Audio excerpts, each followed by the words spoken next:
Hello विद्यार्थियों, मैं doctor समय सिंह मीणा, सहायक आचार्य संस्कृत, वीर वीरमदेव राजकीय स्नातकोत्तर महाविद्यालय, जालौर, राजस्थान से। विद्यार्थियों, आज के इस वीडियो में हम यमक अलंकार के बारे में अध्ययन करेंगे। इससे पहले हमने अलंकारों का सामान्य परिचय और अनुप्रास अलंकार के बारे में जाना।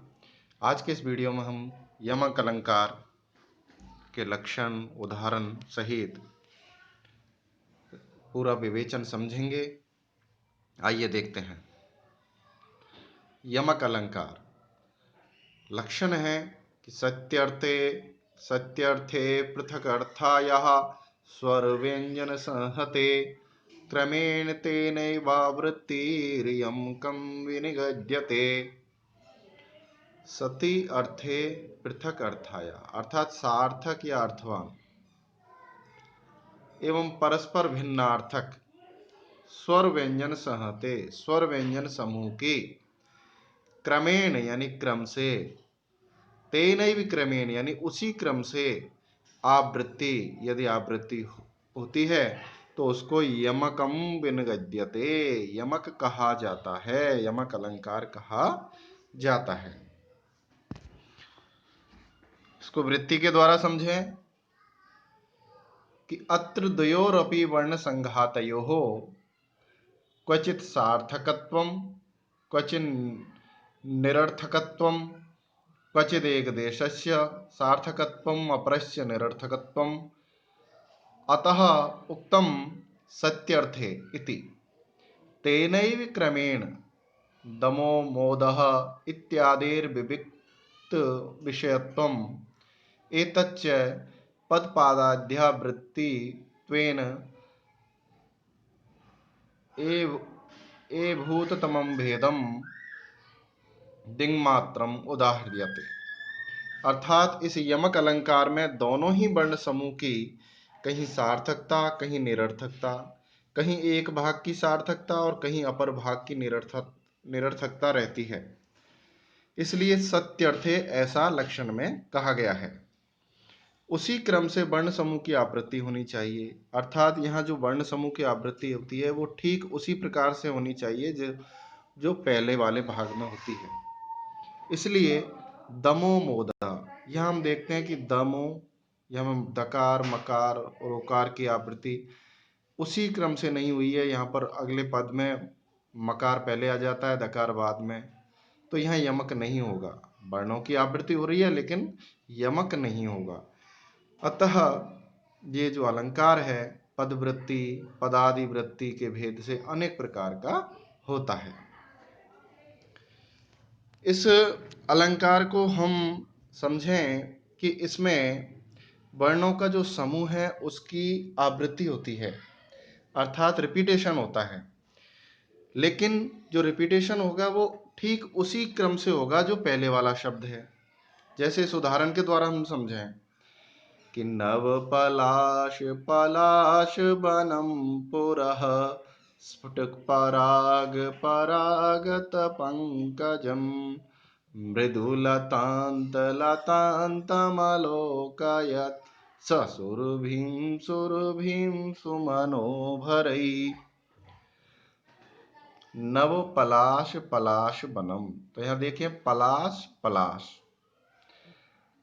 ठीक वैसे के वैसे ही उसी क्रम से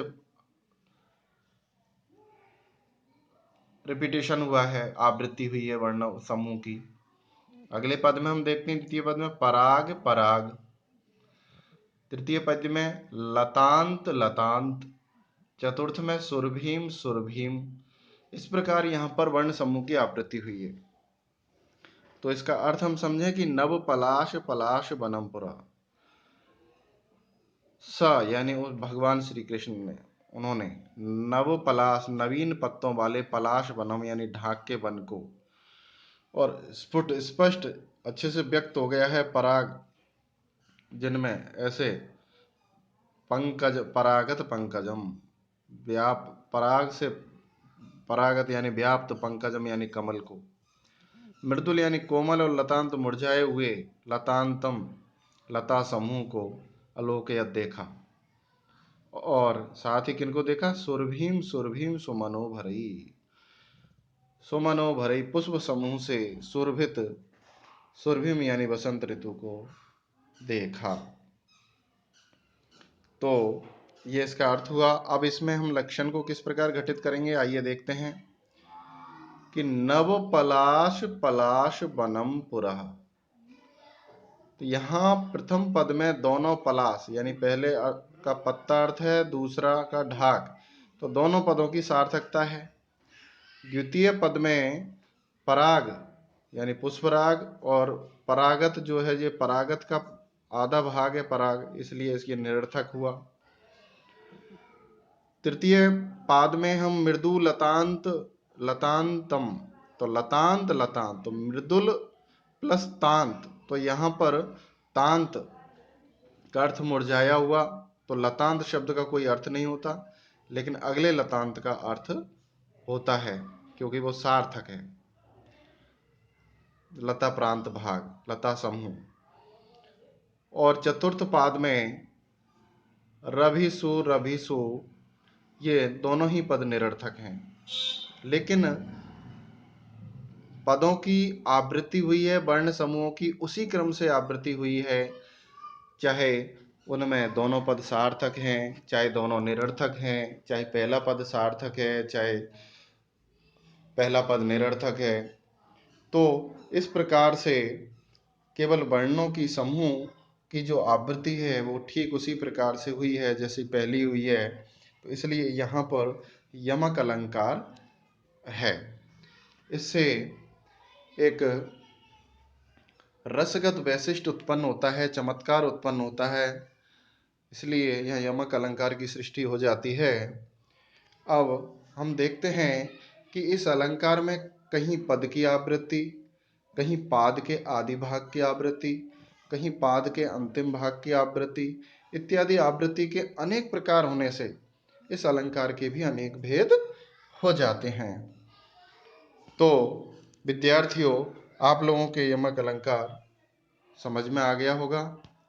यदि वीडियो आपको पसंद आए तो मेरे चैनल को लाइक करें, सब्सक्राइब करें। आज के लिए इतना ही। धन्यवाद। जयतु संस्कृतम, जयतु भारतम।